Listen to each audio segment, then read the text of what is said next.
All right, joining us now from Italy, Rafael di Furia, an individual I have spoken to once before a couple of weeks ago. Thanks again for joining us, Rafael. Hi, Mike. Thanks for having me back. How is life right now compared to, say, just 3 or 4 weeks ago? It's starting to feel like we're seeing the light at the end of the tunnel. This is a time where we're really feeling like there's a bit of hope, especially with the numbers dropping here. It's gotten to the point where a couple of weeks, let's say like a week and a half ago, we saw this little blip of a couple of days where the numbers actually were going down, but then they just skyrocketed after that. But now it seems to be the numbers of new cases steadily dropping. So we're hoping we're on the other side of our curve here. When it comes to shelter in place, we're all experiencing here for the most part across America, not quite every state, but there where you are in your town, and if you could speak of the entire country, a bit of easing of the restrictions right now, would you say, based on the decline in numbers there?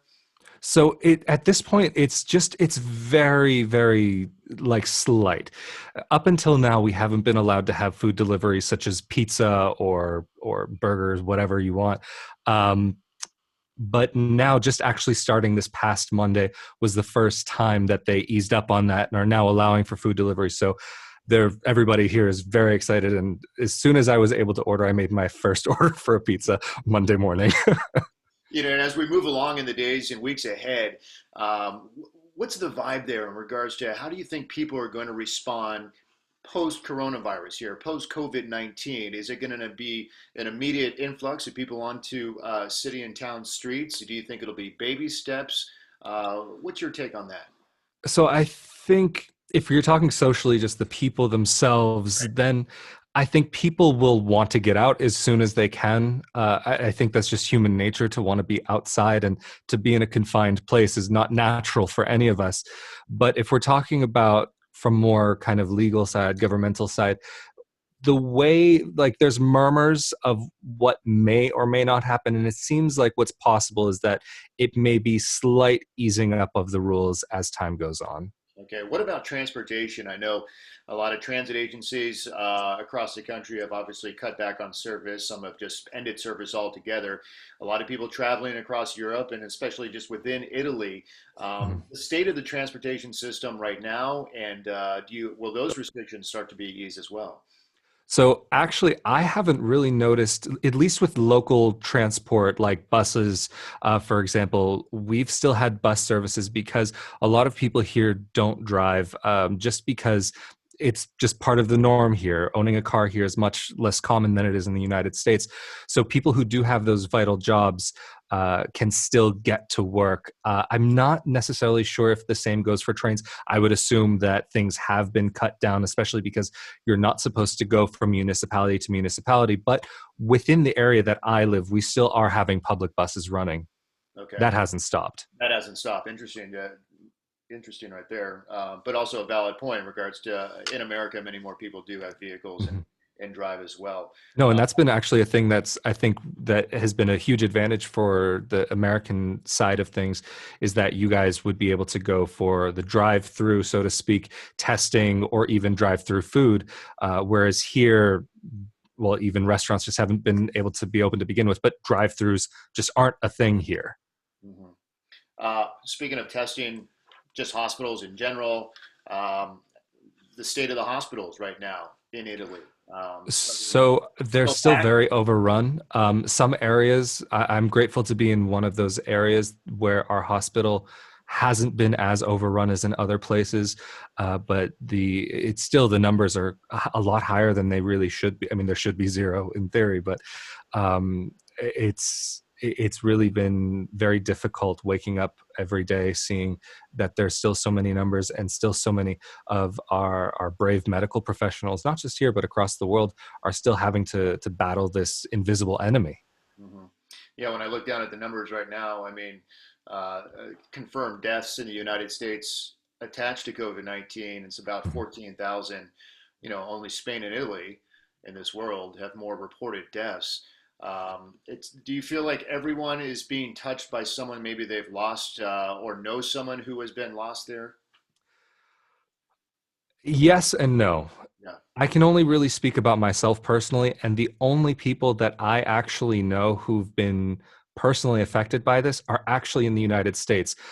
I don't personally know anybody here, and I'm in contact with a lot of people because of my YouTube videos that I make, who are all around the country, and I haven't yet spoken with someone who's been directly affected. Not to say that it isn't happening; it's just not something that I've seen personally yet, or But through a friend. but at the same time, it's something, and neither have I, but yet we feel like we have been impacted. Oh, definitely. For me, just doing this day in and day out and reporting on this, it takes an emotional toll. And you kind of Oh, touched on it a absolutely. little bit earlier, just waking up and here Oh, comes these absolutely. numbers out, and more often than not, those numbers are on the rise.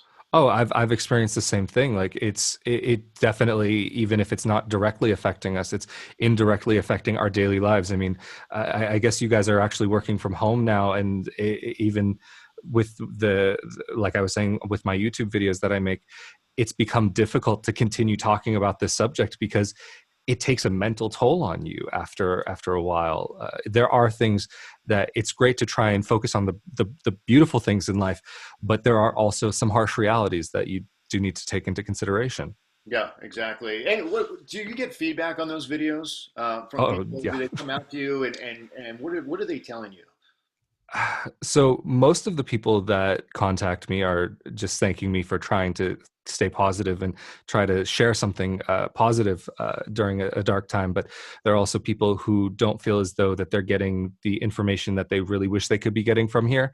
So I try to share my personal perspective as just an individual who's living here and who has that little bit of access to what we see here in the news versus in the international media, because there are times where there are discrepancies between the two, or even at the very beginning, we were seeing a lot of confusion because of so many different reports.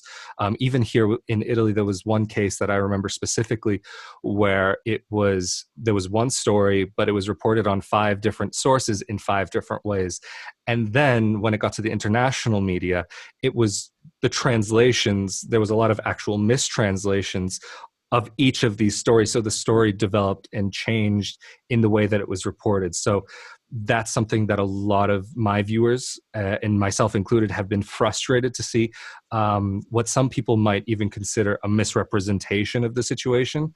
But there are a lot of people that are grateful to know that where the situation that we're in, that is not as bad as it sometimes does look, even though it is horrible. Like there have been people who've contacted me who are asking if we're under martial law, and while we're supposed to stay at home, there you're not having somebody from the army with a gun at your door making sure that you stay in.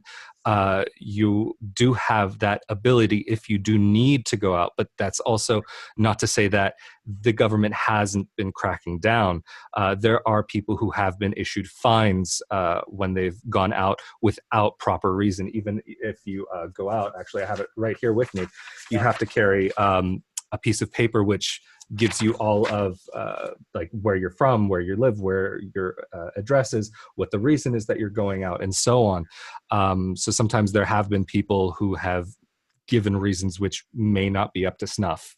But ultimately, you think people there who eventually got it, right? They're like, okay, this is serious, Oh, this is definitely. real, this is happening.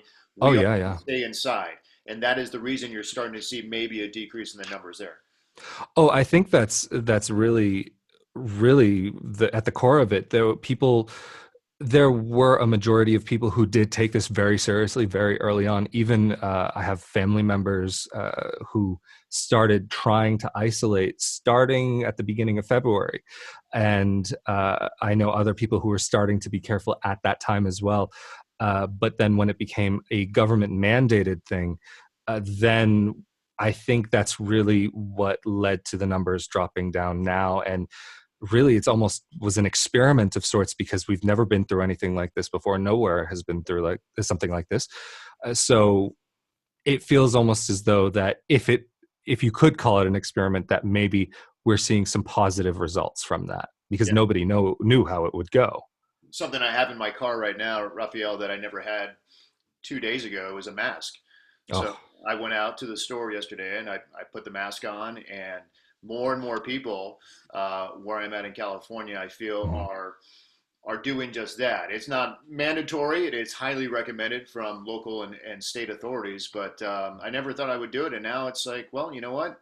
Everyone else is doing it. You might as well put it on. So Well, where the you're thing is, at, it is saving lives. I mean, if we're looking at countries like Korea and Japan, and their culture around, or the Asian culture in general, with wearing masks as soon as something starts coming up.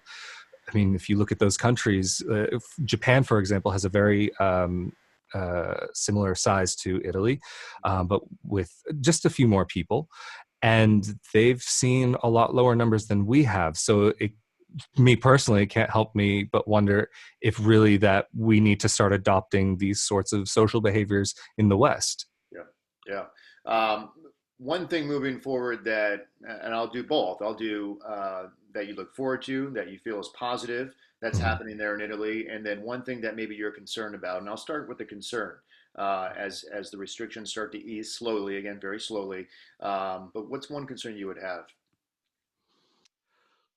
Um, I have faith in the way that the Italian government has handled this situation.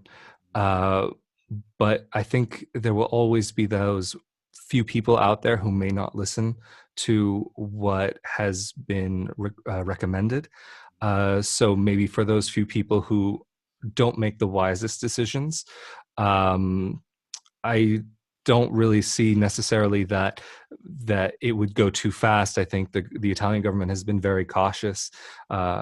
There are people who even argue that they should have been more cautious, but I think they've been doing a really wonderful job Okay. in given the horrible situation.